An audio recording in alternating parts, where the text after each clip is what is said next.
Es fehlt mir die Übung, auf Deutsch etwas darzustellen. Ich versuche das, aber wenn das nicht klappt und ich fühle mich unbequem, dann kehre ich auf Englisch.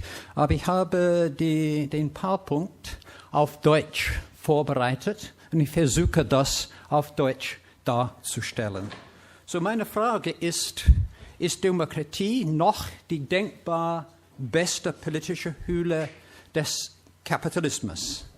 Das ist eine Frage, die vom Lenin übernommen ist. Die Gliederung: Erst stelle ich den Hintergrund dieser Frage dar, dann frage ich, was meint Postdemokratie, dann stelle ich die Paschukanis-Frage und versuche jenseits der Paschukanis-Frage zu kommen. Dann diskutiere ich das Verhältnis zwischen nicht Kapitalismus und Demokratie, sondern Kapitalismen, Varianten des Kapitalismus und politischen Regimes.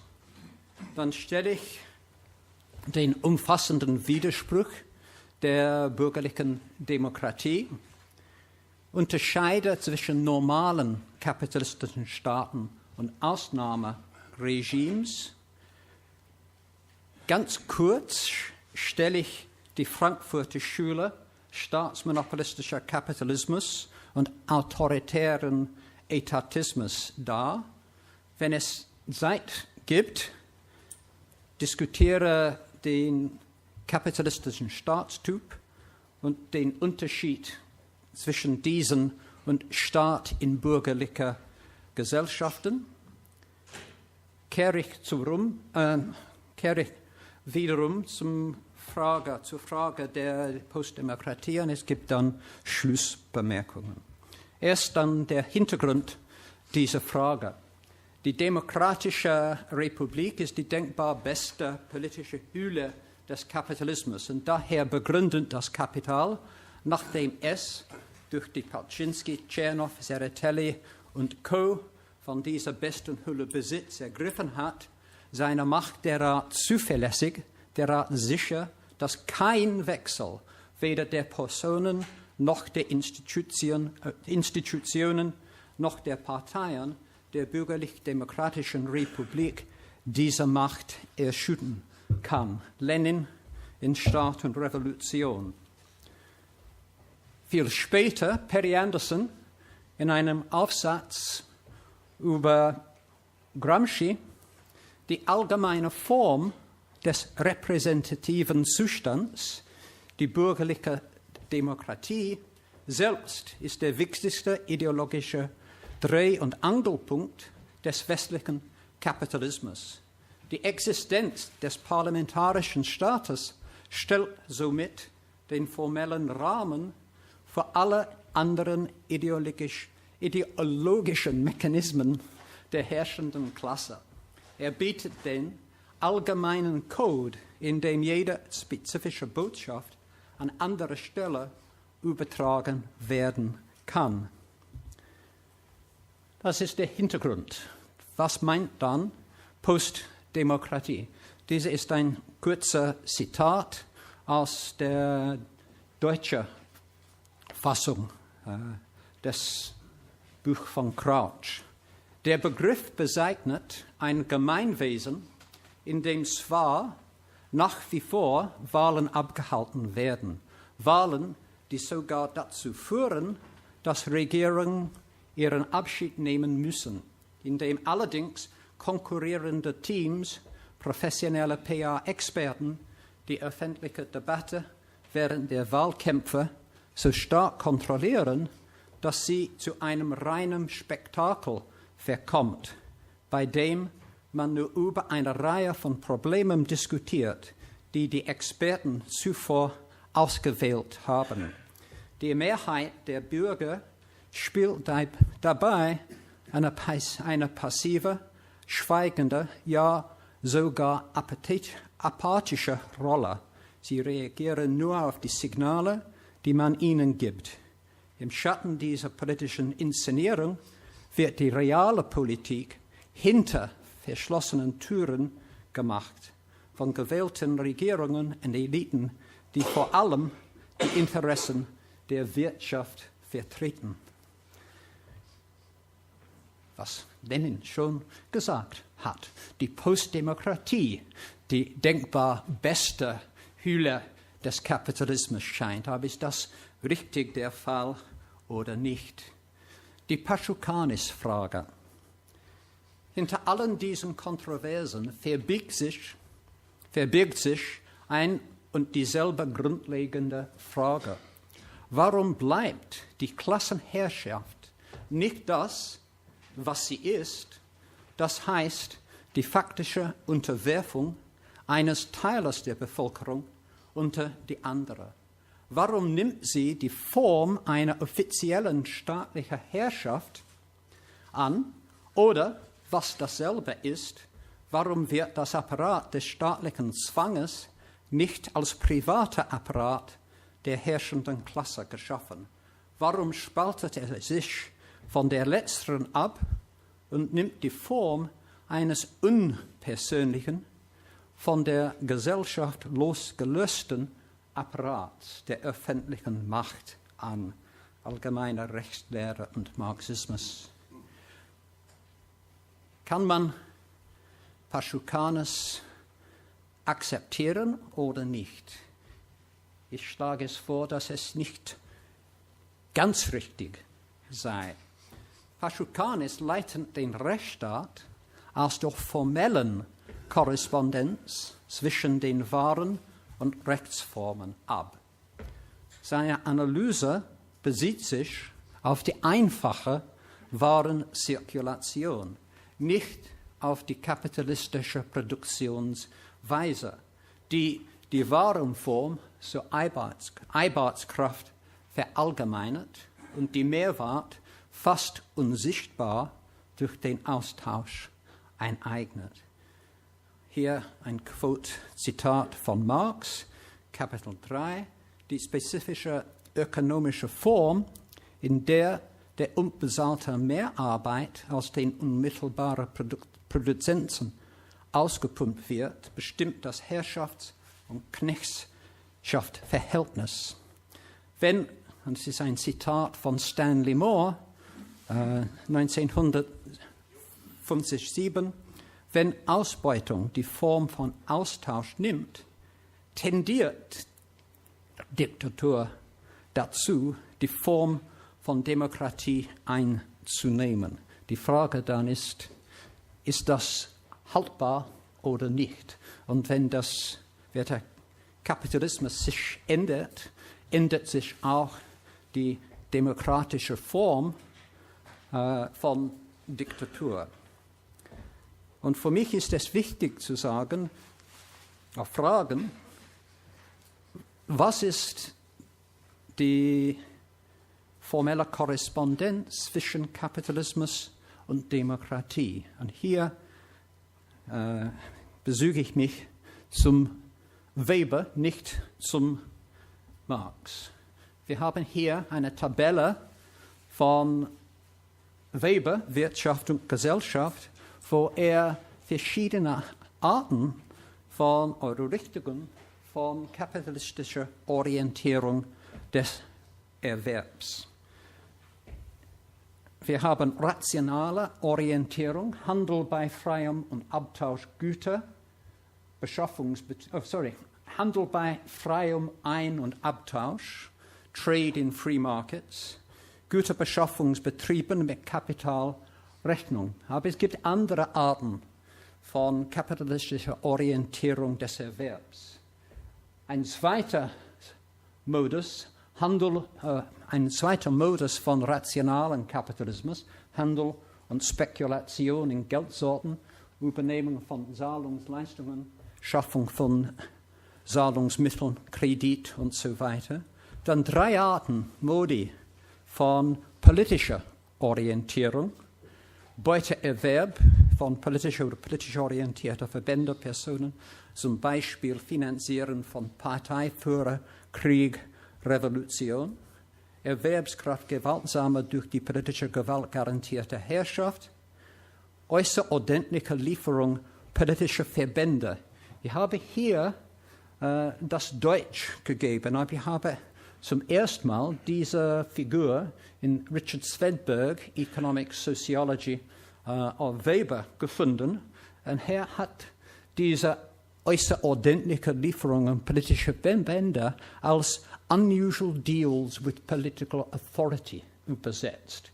Und ich finde das viel besser, um zu verstehen, was heute in den Vereinigten Staaten und irgendwo anders passiert. Es gibt immer mehr unusual deals with political authority. Und dann haben wir die traditionelle Orientierung. Warum stelle ich diese Figur dar? Weil ich glaube, ich würde gerne argumentieren, dass wenn es überhaupt eine formelle Korrespondenz zwischen Kapitalismus und Demokratie gibt, gibt es wegen diesem Modus der kapitalistischen Orientierung des Erwerbs. Je mehr es gibt andere Erwerbsorientierungen, je mehr es gibt politische Orientierungen der Erwerbsorientierung, je mehr die Profiten, die Renditen von politischem Kapitalismus stammen, desto schwerer ist es, formale Demokratie zu reproduzieren, weiter zu fordern.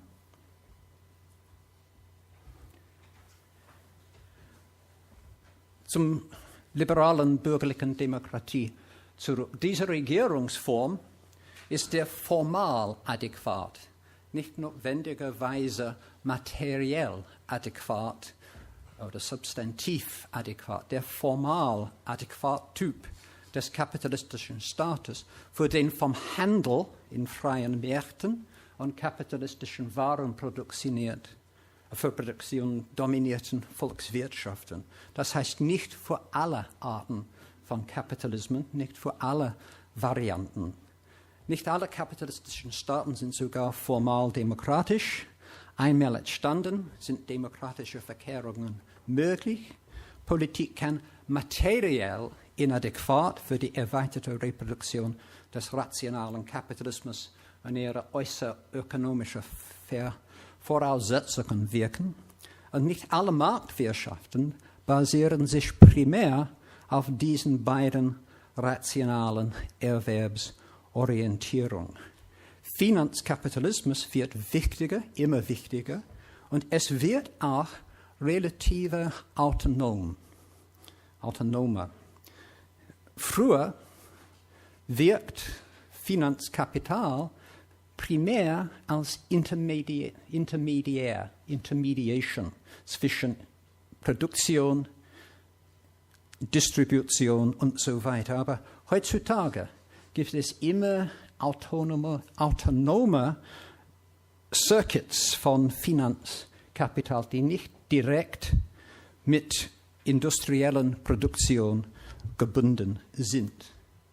Und einige politische Modi werden auch wichtiger für diese Gesamtreproduktion des Weltmarkts. Zum Teil und paradoxerweise dem Neoliberalismus dank. Und ich erinnere mich daran, in diesem Kontext, ein Zitat von Max Horkheimer.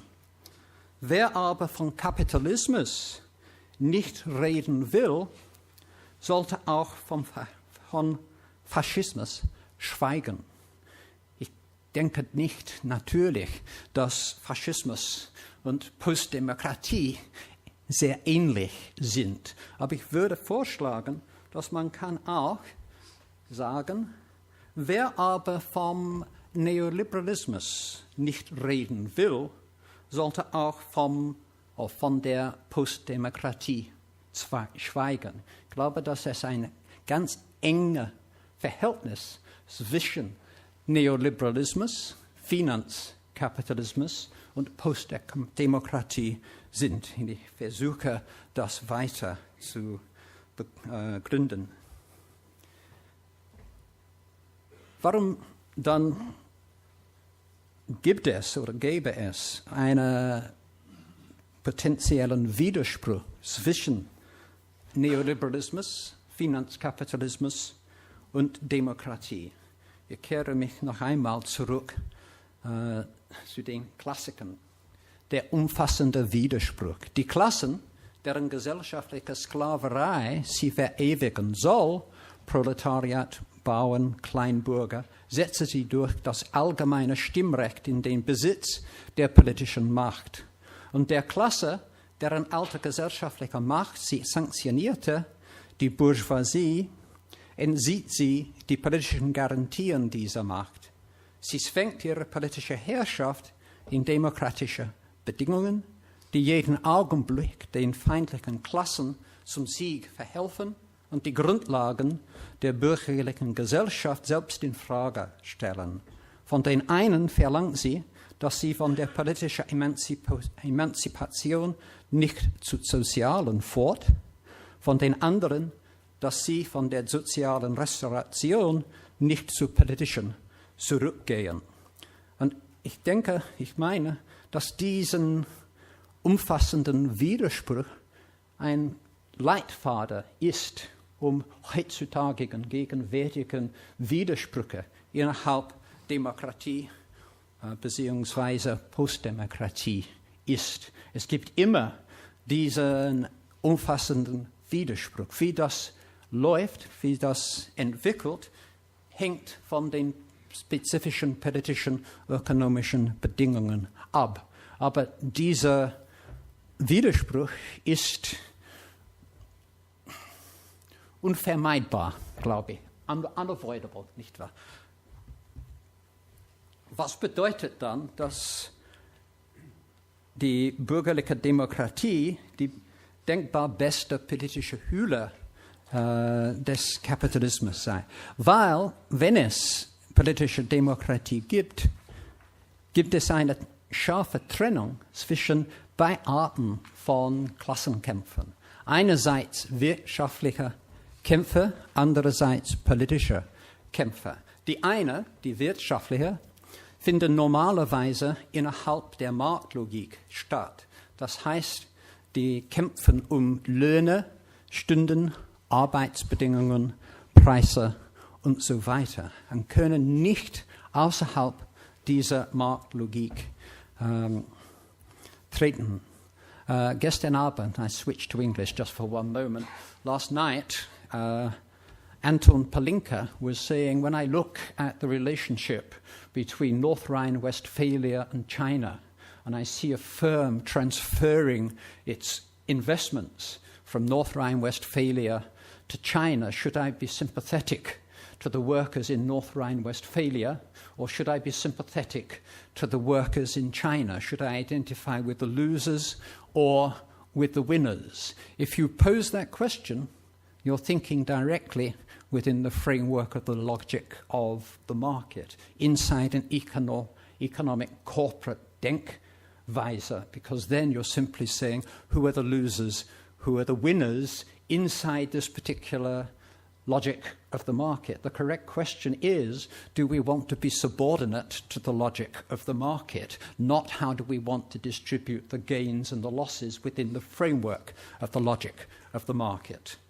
Die anderen, die politischen Kämpfen, finden normalerweise innerhalb der Logik einer repräsentativen Rechtsstaat über die nationalen Interessen bzw. die Harmonisierung partikulärer Interessen bestimmter Citoyen und Warenbesitzer bezüglich einer immer illusorischen allgemeinen Interesse. Es gibt immer Versuche, die allgemeinen Interesse zu definieren. Das ist die Rolle sozusagen politischer Kämpfe, Auseinandersetzungen.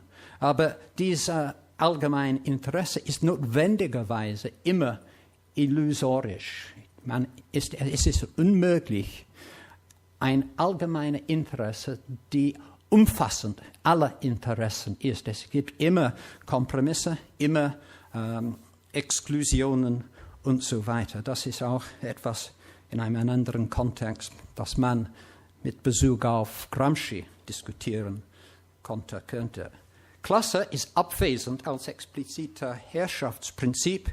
Die dominanten Klassen müssen untereinander und mit dem Untergeordneten für Regierungskontrolle konkurrieren. Ich habe 20 Minuten genommen und 10 bin ich fertig, okay?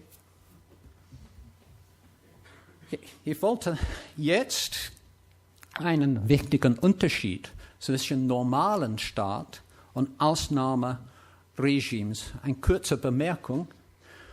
Auf der einen Seite findet man normaler Staat, auf der anderen Seite Ausnahmeregimes. Ich spreche nicht von Ausnahmestaat und ich erkläre das später, warum. Auf der einen Seite normale Staaten, liberale Demokratie mit allgemeinem Wahlrecht. Ausnahmeregimes haben die Wählen abgeschafft, außer Plebisziten, Referenden und so weiter. Machttransfer in einem normalen Staat findet stabil und rechtskonform statt. In Ausnahmeregimen keine legale Regulierung der Machtübergabe. In den normalen Staat pluralistische ideologische Staatsapparaten vom Staat relativ unabhängig sind. Ich bin nicht so bequem mit dem Begriff ideologischer Staatsapparaten, aber es reicht hier, das darzustellen. Andererseits, als Teil des Staates legitimieren ISAs die Staatsgewalt. Sie sind nicht so autonom. In normalen Staaten gibt es Gewalttrennung, in Ausnahmeregimes Gewaltkonzentration. In normalen Staaten Macht zirkuliert organisch, welche die flexible Umorganisierung der Hegemonie erleichtert. In Ausnahmeregimes erstarrt die dann herrschenden Kräfteverhältnisse zum Zeitpunkt des Entstehens des Ausnahmestaats. Dieser Unterschied nehme ich aus meinem Lieblingsstaatstheoretiker Nikos Poulantzas in seinen Büchern Faschismus und Diktatur und Krise der Diktaturen, das heißt die Krise der Militärdiktaturen. Und er sagte da, dass normale Staaten sind stabil, Ausnahmeregimes sind immer fragil, sie sind nicht dauernd. Und deshalb spricht man von Regimes und nicht vom Staat. In seinem letzten Buch, in Deutsch als Staatstheorie übersetzt, spricht er von einem Tendenz,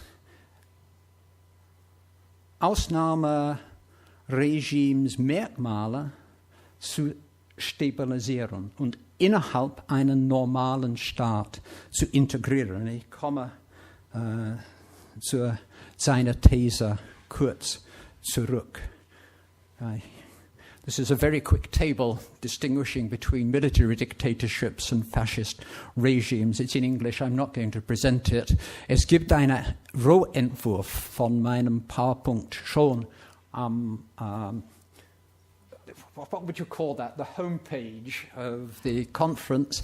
Yeah, homepage. Yeah, that's good. I try to translate that back into English. Meine neue Fassung wird auch da erreichbar. Postdemokratische Trends.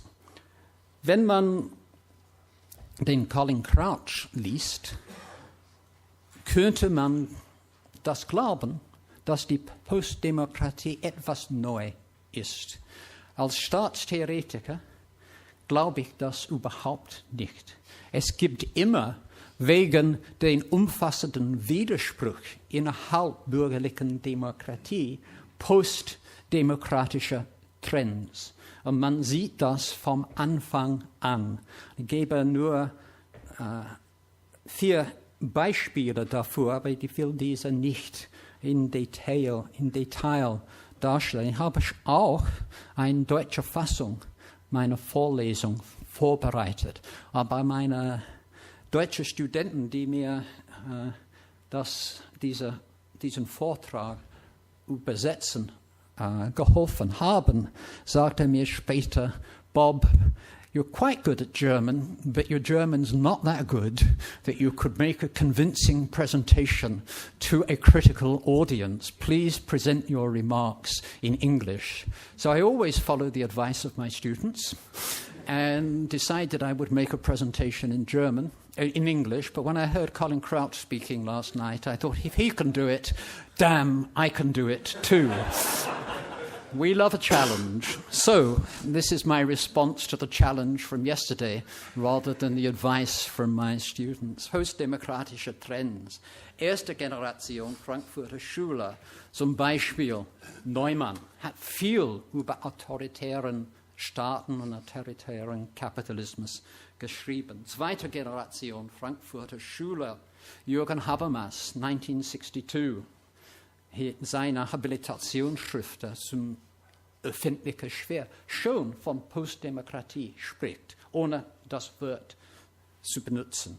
Staatsmonopolistischer Kapitalismus. Ich spreche hier nicht von marxistischen, leninischen Lehrbüchern. Sie sind doof. Aber die Arbeiter, die Forschungen von Institut für marxistische Sozialforschung in Frankfurt oder andere, die fast alle die Tendenzen, die Trends, darüber Colin Crouch spricht, schon in den 60er Jahren geschrieben haben. Ich habe diese in meinem schriftlichen Vortrag schon ganz klar und in Detail dargestellt. Und dann mein Lieblingsstaatstheoretiker, Boulanzas über autoritärer Etatismus. Gut, bin fast fertig. Der Abstieg der liberalen Demokratie. Liberale Demokratie war stärker in den Ära, wann die primäre Skala fast unmöglich auf Deutsch zu übersetzen, Scale, the relatively dominant scale of economic and political organization, die primäre Skala ökonomischer und politischer Organisation national war. Das heißt, der Höhepunkt der Demokratie, das ist auch der Meinung Colin Crouch, war in den immerwährenden Prosperitätsjahren der Fordismus. Das meint er. Das heißt, dass wir haben eine nationale Wirtschaft von Nationalstaat gesteuert im Auftrag Mitbürger, nationaler Mitbürger, um die Bedingungen der immerwährenden Wohlfahrt herzustellen. Klassenkompromiss basieren sich auf einem Kompromiss zwischen industriellem Kapital und Arbeiten, nicht internationalem industriellem Kapital und nicht mit Finanzkapital. Aber Internationalisierung schwächt die Bedingungen des keynesianischen Wohlfahrtsnationalstaats und seiner demokratischen Hülle. Neoliberalismus schwächt diese Bedingungen weiter und zusammen Internationalisierung und Finanzialisierung unterminieren diese Trends, die zeitliche sowie territoriale Souveränität des Nationalstaates. Boulanzas und dann Schlussbemerkungen. Sein Zitat aus Staatstheorie 78 von Boulanzas: Gesteigertes An sich reißen sämtlicher Bereiche des ökonomisch-gesellschaftlichen Lebens durch den Staat, welches sich artikuliert mit dem entscheidenden Verfall der Institutionen der politischen Demokratie sowie mit drakonischen und vielfältigen Einschränkungen der sogenannten formalen Freiheiten.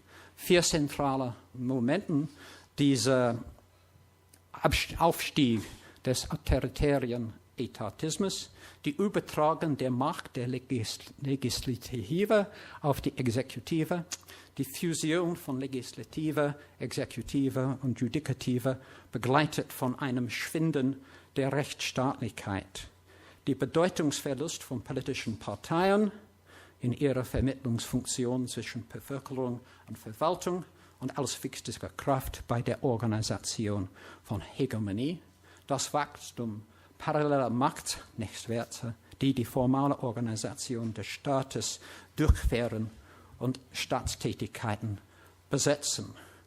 Nur ein kurzes Beispiel dafür. Thomas Jefferson, I believe that banking institutions are more dangerous to our liberties than standing armies. If the American people ever allow private banks to control the issue of their currency, first by inflation, then by deflation, the banks and corporations that will grow up around the banks will deprive the people of all property, till their children wake up homeless on the continent their fathers conquered, 1802. And here we have the effects of the Citizens United Supreme Court judgment. My fellow Americans, let me make this perfectly clear, I represent the little people. That's the distinction I won't come to. This is an example we heard yesterday, ein Beispiel, das wir gestern gehört haben. Goldman Sachs technocrats in command in the Eurozone. This is from the Independent newspaper in England last week, and all of the former technocrats from Goldman Sachs that are now in the United States, sie nennen diese Government Sachs, nicht Goldman Sachs. Und das ist nur ein Beispiel dafür. Temporal sovereignty, I'll skip, beyond form analysis, conclusions. I'll present these in English just to speed things up. Post-democratic trends are not new. They've been noted regularly well before the last 15 years when Colin Crouch thinks they started to emerge, but they've become more powerful and are becoming more entrenched. These trends are part and only part of the more general development of authoritarian statism as the latest normal form of the capitalist state. That's to say, Postdemokratie ist nicht ein Ausnahmeregime. Das ist die Normalisierung der verschiedenen Ausnahmeregimes, Merkmale. Sie sind mehr und mehr stabil. Linked to the intensification of political crisis in the integration of the generic elements of exceptional regimes into the normal state. In some cases, a shift is occurring from the new normal, that's to say, to authoritarian statism, to a state in capitalist society with a greater visibility of class power and anti-democratic trends. I'm just going to leave that there, the distinction between a capitalist type of state. The most important point, Klassenherrschaft ist strukturell und tendiert dazu, obskur oder opaque oder unübersichtlich zu sein oder ist als legitim gesehen.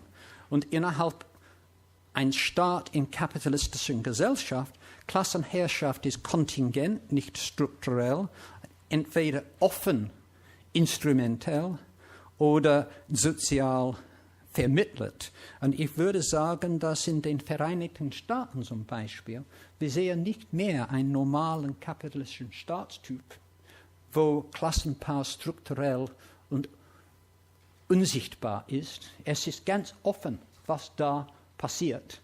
Und ich meine, dass autoritärer Autoritarismus ist the new normal. Was passiert in den USA ist nicht die neue Normal, sondern ein ganz offensichtlich instrumentalized state in capitalist society. Ich danke Ihnen für die Aufmerksamkeit.